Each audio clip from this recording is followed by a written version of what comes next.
What's up, everybody? It's Alex from Heavy New York, invading California for NAMM 2019, and we are here with Ari of Otep. Thank you for your time, man. Thanks for pulling me out of there, man. That was a good what do you call it, serendipitous meeting. So Yeah, Peavy, man. All the metalheads are there. I'm really lucky. I mean, they just offered me an endorsement, and on this last record, actually, we used basically I guess it was a 6505 sound, and I got lucky.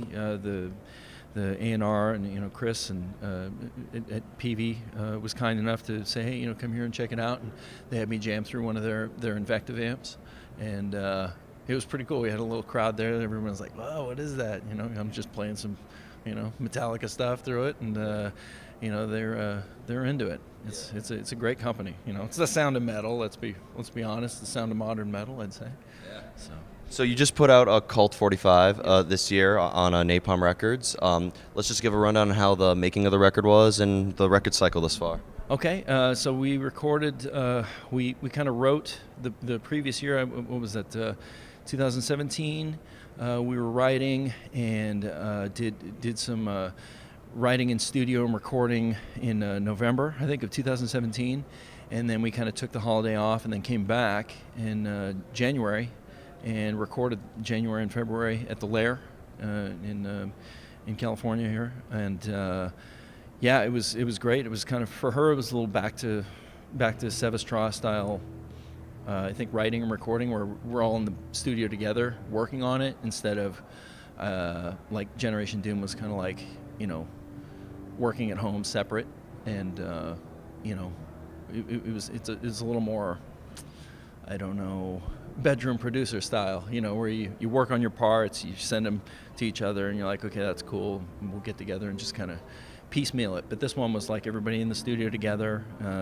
Got this first time with Justin, drummer, and Drewski, my bass player, in the studio playing live at the same time, and it was I was the engineer, and Otep and I co-produced it, and it's for me, it was kind of back to my original music business experience, where in Dystrophy, my previous band, I did everything, wrote and recorded and saw through the end of the project and mastered it and turned it in, and it was kind of that same vibe for this.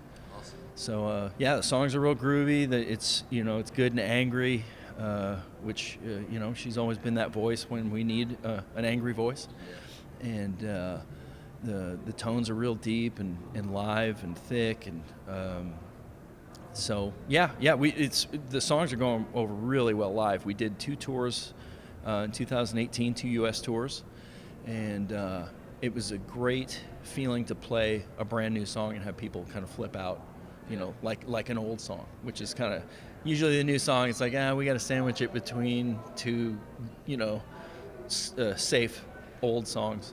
But in this one, they were going nuts over them. So, one thing I was always curious about is, it doesn't take too much analyzing to know that Otep her music is very politically driven. What I was curious, yeah, right, I couldn't tell, but what I was always curious about it is, and I always like asking artists who address this subject matter, like, does the political elements determine the outcome of the music itself, or do you guys need to lay down riffs before we go, okay, this song is about that? That's a good question. I'm just trying to think on this particular album. On this particular album, we had music before, we had music and riffs before lyrics for almost all the stuff. There was something where she's like, I want to do this thing, and we had to come up with something underneath it. But oftentimes, I think on this one, the music inspired the lyrics, I think.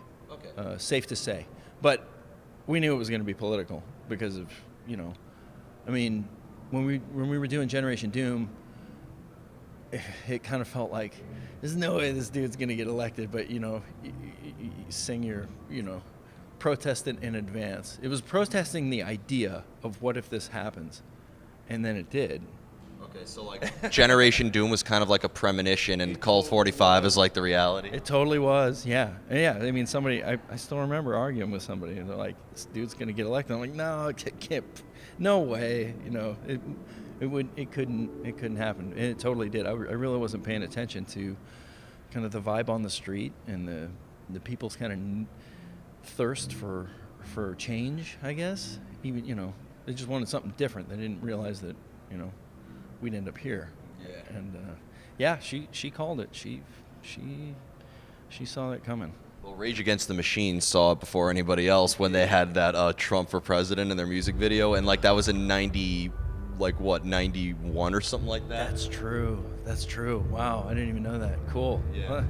Now, one question I had for you is coming from Dystrophy as well. When you joined Otep's band, did you kind of learn the earlier material and kind of adapted your guitar style to that, or did Otep kind of want you to bring in a little bit of your own mix to the music? Well, I would say that both is true. She definitely wants me to do my own thing.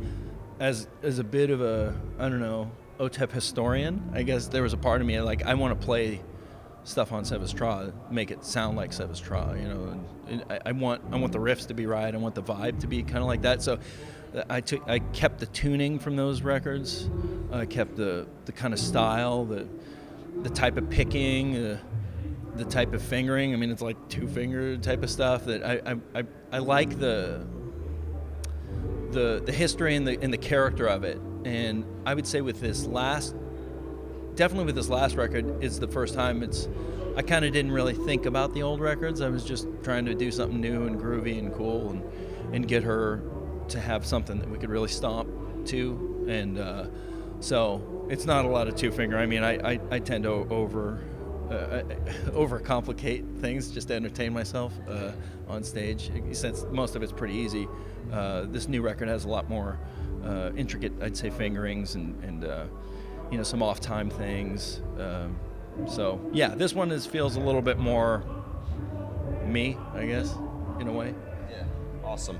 And let's just do a quick the traditional gear rundown like we always do, because I know you're still endorsed by ESP. Yes. Yep. ESP. You're kind enough to hook me up with the pass this year, as they do.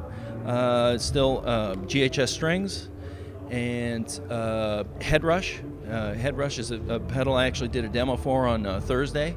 And just now officially Peavey, and Sinister guitar picks. So I don't know if I give you one of those picks, I'll have to hook you up with one of them. They're really cool. They're literally weapons. I think you could hurt somebody with them. Brass knuckles out of it. They're real thick and they're sharps, which they sound really cool. I mean, they add extra, pick aggression.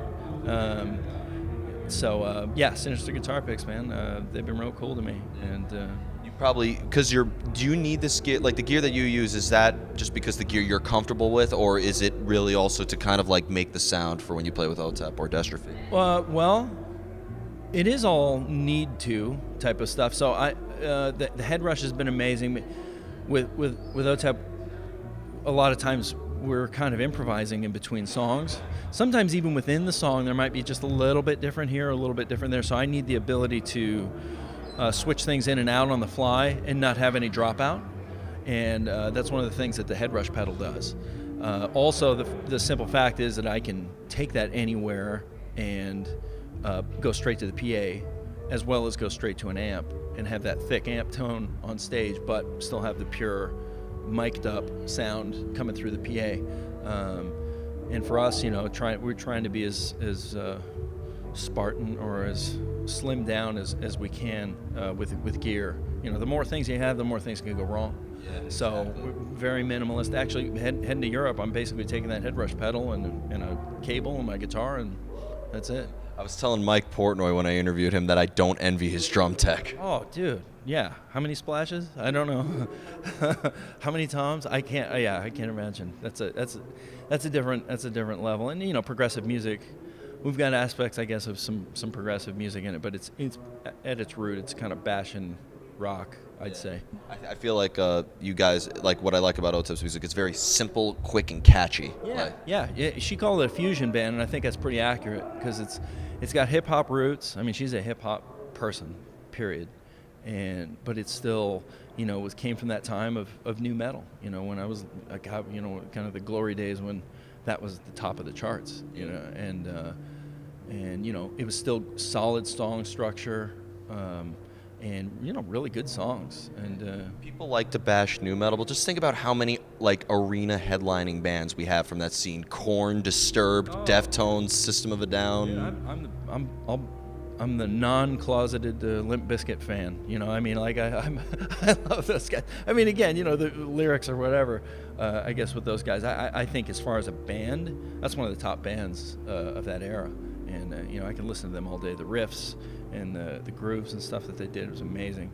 And just the kind of the bigness of the sounds of that time, changing tunings, changing tones, going from kind of the shrill, the hair metal stuff, which I enjoy, to this like deep tuning, piano sounding, organ sounding guitar. It's pretty awesome. And you can't go wrong with Hybrid Theory. Yeah, right. Oh, no doubt. Hey, that still is modern metal, I think. I mean, what's some of the top metal songs on the radio? Like Mark Morton's, new song with Linkin Park. I mean, what's the other band? Fever 333. Yep. That sounds like, Linkin Park. What I mean? It's smart. It's good stuff, man. It's really good. Yeah. So before we go, I want to thank you so much for coming back on. Is there just anything tour-wise that you would like to promote with OTEP or anything else? We're heading to Europe. I leave on, Wednesday? And we'll be there from the 1st to the 24th, I believe. The tour schedule's up, so if you're in Europe, come check us out. Awesome. Well, thank you so much, Ari. Everybody, Ari of Otep. Pick up Cult 45 if you haven't already, out on Napalm Records. Catch them in Europe. We'll see you next time on Heavy New York, everybody.